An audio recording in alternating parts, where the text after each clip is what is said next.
छपरा विधानसभा में जानेंगे कि यहाँ पर किस तरह का समीकरण बनता हुआ नजर आ रहा है, किसे चुनता है, यहाँ पर जनता का मिजाज क्या रहा है और समीकरण किसे फेवर करते हुए नजर आ रहे हैं। रंजित जी, अगर छपरा को देखें, यहाँ से भी कैंडिडेट घोषित हो गए हैं, सामने आ गए उनके नाम। अब यहाँ पर किस तरह का मुकाबला दिख रहा है? पिछली बार की तुलना में इस बार की लड़ाई कितनी दिलचस्प बनती हुई दिख रही है? छपरा का चुनाव इस बार बहुत दिलचस्प हो गया है और ये सीट वीआईपी सीट हो गई है, हाई प्रोफाइल सीट हो गई है, क्योंकि भोजपुरी फिल्मों के स्टार एक्टर और स्टार सिंगर खेसारी लाल यादव खुद यहां से चुनाव लड़ रहे हैं। पहले यह चर्चा थी कि जो उनकी पत्नी हैं चंदा देवी, वो यहां से चुनाव लड़ेंगी, लेकिन कुछ तकनीकी कमियां थी वहां पर वोटर लिस्ट के साथ, तो फिर इस वजह से यह तय हुआ कि खेसारी लाल यादव ही यहां से चुनाव लड़ेंगे। खेसारी लाल यादव छपरा के ही रहने वाले हैं और उनकी हमेशा ये कहते हैं कि उनको बिहार के लिए जो है कुछ करना है। खेसारी लाल यादव जो हैं छपरा के रसूलपुर प्रखंड के धंडी गांव के मूल निवासी हैं। तो एक तो खेसारी लाल यादव जो है वो आ गए, तो एक बड़ा नाम यहां पर उतर गया और एक ये सेलिब्रिटी सीट हो गई। लेकिन दूसरी तरफ जो है बीजेपी ने इस बार अपने सिटिंग विधायक का टिकट काट दिया है। सीएन गुप्ता का टिकट कटा है, उम्र की वजह से उनका टिकट कट गया और उनकी जगह बीजेपी ने एक कार्यकर्ता को टिकट दिया है और वो जो हैं छोटी कुमारी उनका नाम है। हालांकि जिप अध्यक्ष रह चुकी हैं और उनके जो पति धर्मेंद्र शाह हैं और ये बीजेपी में काफ़ी समय से ये लोग सक्रिय रहे हैं, तो उनको टिकट जो है बीजेपी ने दिया है। हालांकि लोकल स्तर पर कुछ विरोध भी है, लेकिन यहाँ पर जो छोटी कुमारी को बड़ी जिम्मेदारी बीजेपी ने दी है, क्योंकि उनके सामने खेसारी लाल यादव का चैलेंज होगा। और यहाँ से जो जनसुराज के प्रत्याशी हैं जयप्रकाश सिंह, वो भी हिमाचल प्रदेश कैडर के पूर्व आईपीएस ऑफिसर हैं, तो यहाँ पर एक मुकाबला जो है वो त्रिकोणीय भी हो सकता है, क्योंकि यहाँ पर राजपूत वोटर्स की संख्या भी अच्छी है।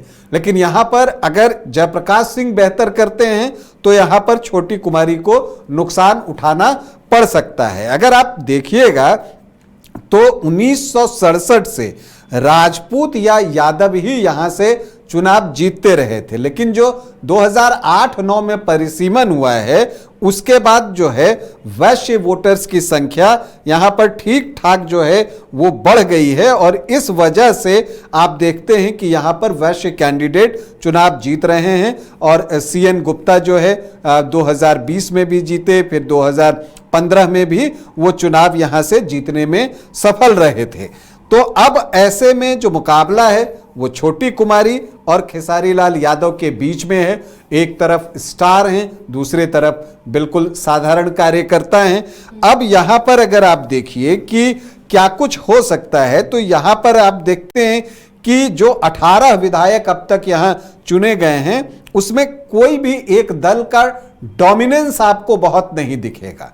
रिसेंट पास्ट में बीजेपी का प्रदर्शन जो है वो बेहतर हुआ है, लेकिन जब आप ओवरऑल देखते हैं तो किसी एक दल का डोमिनेंस नहीं है। कांग्रेस को 4 बार कामयाबी मिली है तो बीजेपी 3 बार चुनाव जीती है। आरजेडी, जनता दल यूनाइटेड और जनता पार्टी को 2-2 बार कामयाबी मिली है। निर्दलीय भी 2 बार जीते हैं और जनता दल, प्रजा सोशलिस्ट पार्टी और भारतीय जनसंघ को 1-1 बार जो है यहां पर कामयाबी मिली है। ये चीजें जो है यहां पर दिखती हैं। इसके अलावा अगर आप देखें तो और क्या कुछ दिखता है, तो अगर आप छपरा विधानसभा सीट में देखें और यहाँ के जातीय समीकरण को समझें, उससे पहले हम देख लेते हैं कि पिछली बार मार्जिन कितना था। सीएन गुप्ता जो हैं वो सिर्फ 6,771 वोटों से चुनाव जीते थे। वैश्य वर्ग से आते हैं, तैलिक समाज से, और उनके सामने प्रभुनाथ सिंह के बेटे रणधीर कुमार सिंह थे, जो कि लगभग 41% वोट लेके आए थे। तो हार जीत का मार्जिन 3% था। लेकिन पिछली बार जो राजपूत वोट रणधीर कुमार सिंह की तरफ गए थे, वो वोट जो है अब किधर जाएंगे बल्क में, ये देखना है। क्या वो वोट वापस से बीजेपी के पास आ जाएंगे? अगर ऐसा होता है तो फिर बीजेपी की स्थिति मजबूत रहेगी जातीय समीकरण के आधार पर। अगर जयप्रकाश सिंह उसमें ठीक ठाक सेंधमारी करके ले जाते हैं, तब फिर जो है खेसारी लाल यादव का जो एक सेलेब स्टेटस है उसका लाभ होगा। क्योंकि देखिए, जो सेलिब्रिटी होता है वो सिर्फ जातीय समीकरण का मोहताज नहीं होता, उसके फैंस जो होते हैं वो हर जाति में होते हैं, तो वो इसलिए भी उनको वोट करते हैं। फिर उनको लगता है कि ये सेलिब्रिटी है तो विधानसभा के लिए भी बहुत कुछ कर सकते हैं। दूसरी तरफ आप मानकर चलिए, जो बीजेपी का जो प्रचार आगे बढ़ेगा तो यही चर्चा होगी कि ये तो सेलिब्रिटी हैं, जीतकर मुंबई चले जाएंगे। तो इस तरह के आरोप प्रत्यारोप जो है वो दोनों तरफ से होते हुए दिखने वाले हैं, ये बात भी तय है। अगर आप यहाँ पर देखिए कि क्या कुछ जो है समीकरण यहाँ पर हमको दिखता है, तो आपको एक चीज जो दिखेगी, यहाँ पर जो SC वोटर्स हैं वो 11.14% हैं और जो मुस्लिम वोटर्स हैं वो 12.2% हैं। यादव जो हैं वो आपको जो है वो 14% के आसपास आपको यहाँ पर जो है वो दिख रहे हैं।